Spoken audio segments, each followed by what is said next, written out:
सांगतो ना, माझं टेन्शन घेऊ नका, मी सांगतो. नमस्कार, मी शिवराज. आज मी बोरी मौजे बोरी बुजुर्ग तालुका कंधार जिल्हा नांदेड येथून आपल्याशी संवाद साधतोय. मी आपल्यासमोर बोरी आणि बोरीवासियांच्या जे काही समस्या आहेत, मग त्या घराच्या संदर्भामध्ये असतील, गोरगरिबांच्या किंवा रस्त्याचे प्रश्न असतील किंवा शाळेचे किंवा आरोग्याचे प्रश्न असतील, या सगळ्यांबद्दल मी आपल्याला जी जमिनी हकीकत आहे त्याच्याबद्दल सांगणार आहे की खरंच ह्या लोकांच्या काय समस्या आहेत ते. तर पहिल्या प्रथम मी शाळेपासून चालू करेल. आपल्या सगळ्यांना माहिती आहे की शाळा, शिक्षण हे किती महत्त्वाचं आहे.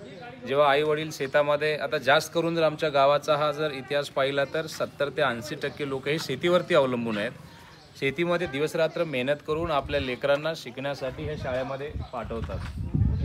परंतु जमिनी हकीकत या शाळेची अशी आहे की पहिलं 3 शिक्षक होते, आता 1 किंवा 2 असतील. पण त्या शिक्षकांची हाल अशी आहे, कुठल्याही वेळेला येतात, कुठल्याही वेळेला शाळा बंद करून निघून जातात आणि येथून ह्या जे शाळेला म्हणजे जे विद्यार्थ्यांचं जे प्रमाण आहे, म्हणजे शाळेत विद्यार्थीसुद्धा यांच्या असल्या हलगर्जीपणामुळे आता व्यवस्थितपणे येत नाहीत आणि त्यांचा कुठलाही सर्वांगीण विकास होत नाही. लेकरांना खेळण्यासाठी मैदान लागतं. हे पहा, मैदान वगैरे तर कुठं आहेच नाही. याच्यामध्ये कुठे मुरुम टाकून ठेवला आहे, कुठे दगडं टाकून ठेवलेले आहेत, कुठे ग्रामपंचायतीचं ऑफिस आणि शाळा एकत्रच केलेली आहे. तिकडे आता मुलींमध्ये म्हणजे मुली पण असतात आणि मुलं पण असतात, त्यांना शौचालयाचे सुद्धा म्हणजे तिथे हे नाही आहे. म्हणजे आता अशा शाळेमध्ये 4थी ते 5वी पर्यंतच्या शाळेमध्ये, आणि याचंही दुर्भाग्य असं की सगळ्याच कक्षेचे विद्यार्थी एकाच ह्याच्यात बसतात. पहिलीचे असतील, दुसरीचे असतील, तिसरीचे असतील, आणि सगळ्यांसाठी एकच शिक्षक शिकवतोय. म्हणजे विद्यार्थ्यांचा विकास कसा होईल याच्यावरती प्रश्नचिन्ह उभे राहतात. शिक्षण हे खूप महत्त्वाचं आहे. याच्यावरती ग्रामपंचायत असेल किंवा गावातली नागरिक असतील किंवा म्हणजे ह्या सगळ्यांची जिम्मेदारी बनते की हे सगळं ऑडिट करणे. परंतु ग्रामपंचायतीचा सरळ इथे भोंगळा कारभार दिसून येतो.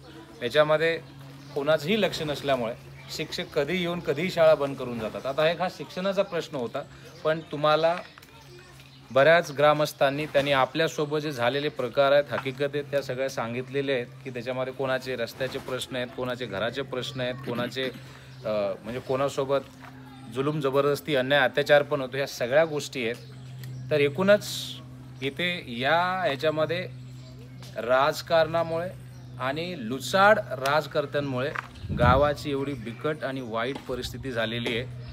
बऱ्याच वेळेला आता हे गावाचं जर तुम्ही पाहिलं तर 70 ते 80% लोक गरीब आहेत, शेतकरी, त्यांना काही बऱ्याच गोष्टींची माहिती नसते. आणि जो गावाला 40-40, 50-50 लाख रुपये निधी येतो, त्या निधीचे कुठेतरी रस्ते बिस्ते उकरून सोडायचे, कुठेतरी काहीतरी लावून सोडायचं आणि सगळे पैसे घरात खाऊन घ्यायचे. हा घाणेरडा प्रकार इथे चालू आहे. त्याच्यामुळे ही शाळेची अवस्था जे तुम्ही पाहताय ही त्याच्याचमुळे. आता हे जर अशी शाळा जर लेकरांच्या अंगावरती वगैरे पडली समजा, तरी जिम्मेदारी कोण घेईल? म्हणजे ह्याला काही आहे? काहीच नाही. असे बरेच प्रश्न आहेत. नाल्या उकरून ठेवायच्या, त्याचं पूर्ण काम नाही. हे रस्ते बांधलेले आहेत पण पाणी काढता आलेलं नाहीये. याच्यामध्ये सुद्धा किती घोटाळा झाला हे सुद्धा म्हणजे प्रश्न उभा टाकतो की म्हणजे जी लोक कामं करतात त्याच्यावरती सुद्धा प्रश्न उभा टाकतो. आज या गावामध्ये तुम्ही कुठेही फिरून पाहिलं तर रस्ता तुम्हाला चांगला मिळणार नाही, पण करोडोचे पैसे गावाला आलेले आहेत. वर्षाला 30 लाख रुपये म्हणजे गेल्या 10 वर्षामध्ये 3 कोटी रुपये आले. 3 कोटीचं गावामध्ये एक बल्ब नाही, रस्ता नाही, नाली नाही. तर या एकूणच जर पाहिलं तर शाळेपासून ते आरोग्यापर्यंत आणि रस्त्यांपर्यंत आणि लोकांच्या घरांपर्यंतचे जे प्रश्न आहेत ते लोक तुम्हाला आज त्यांच्या जुबानी हकीकत सांगणार आहेत या स्टोरीच्या माध्यमातून. म्हणून त्यांचं सुद्धा तुम्ही इथे ऐकू शकता आणि हे जास्तीत जास्त लोकांपर्यंत फॉरवर्ड करा. होऊ शकते की प्रत्येक गावाची सुद्धा कहाणी असू शकते असे. म्हणून हे प्रश्न प्रशासनापर्यंत पोहोचणं अतिशय महत्त्वाचं आहे. तर चला आपण त्यांचे पण प्रश्न समजून घेऊयात काय आहेत ते. बंद कर.